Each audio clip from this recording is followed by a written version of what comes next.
What's up, everyone? Movie Mania Nick here. The other day, I went to go see the movie First Man. It starred Ryan Gosling, Claire Foy, Pablo Schreiber, Corey Stoll, and Jason Clarke. And the director was Damien Chazelle.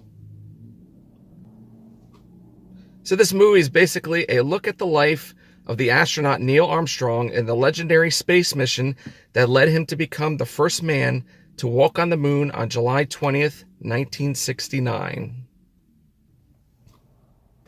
All right, so I saw this movie, and honestly, it's another hit by Damien Chazelle, who directed it. He did the La La Land movie. Excellent movie. I really enjoyed it. Between the cinematography, well, the cinematography was a little shaky, but overall it was very good. The CGI was good, the special effects, the action. But just showing what Neil Armstrong, what he went through during that time in his life, the emotions, and very sad about his daughter. I didn't even know that's new to me, and I was it was sad. So that was going on in the back of his mind, and what he had to go through to do this mission, and actually all the astronauts had to do.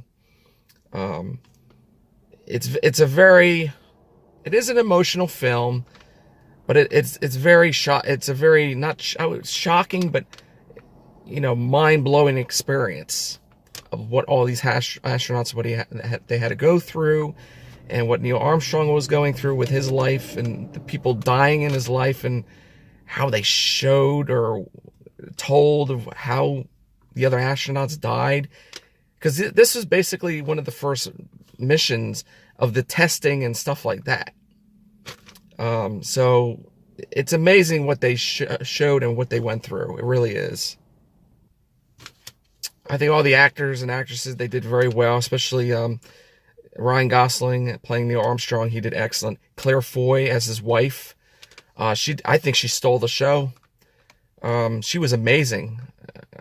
Just dealing with the pressure of being a mother and worrying about her husband, if he's going to actually come back alive. Like I said, that was more the emotional part of it. And they showed, the guy playing Buzz Aldrin, he did very well too. But if that's how Buzz Aldrin really was in life or back then, I tell you, let's just say he said stuff before he even thought about it. He just said it without even thinking of it. And some parts, or sometimes it wasn't that good. He should have just kept his mouth shut. And there is controversy because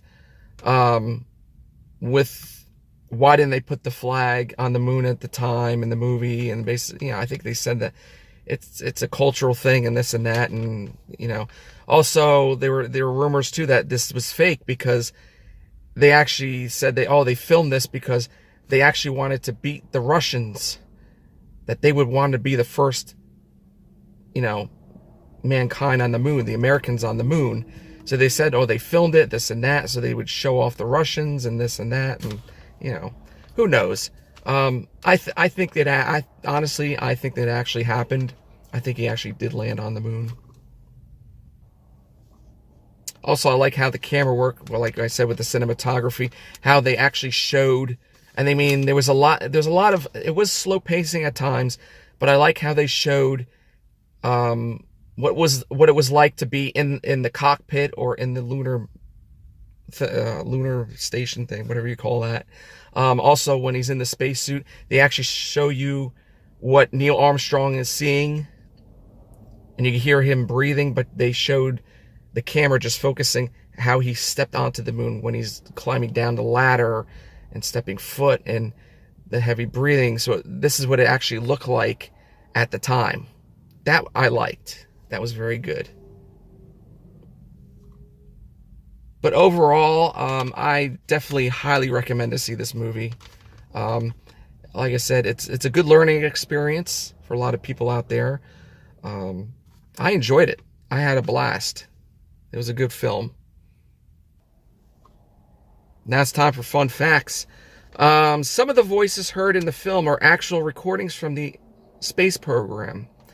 For example, when Apollo 11 lands on the moon, the reply from Houston is the original tape from the guy that's in Houston. Also, this is the first film directed by Damien Chazelle where he did not write the script. This was shipped to cinemas under the name Sputnik. Ryan Gosling and Damien Chazelle visited the Neil Armstrong and Space Museum to do research on Neil Armstrong and the Gemini 8 mission. Now, in the movie, they said Gemini. A lot of people say Gemini, so I think it was Gemini. And also, the last thing I just said, there's a guy I watched also on YouTube named Days with Jordan the Lion, and he actually went to that museum in Ohio. So check him out, his channel, and that video. It's very interesting. And finally, in the breakfast scene, the artist sketching Armstrong, Gosling, is artist Chris Kal, the son of the NASA artist Paul Kal. Chris played his father, who actually sketched the crew that morning. And that's it, guys. I hope you enjoyed this. As always, smash that like button, support, share, and as always, be excellent to each other. And party on, dudes.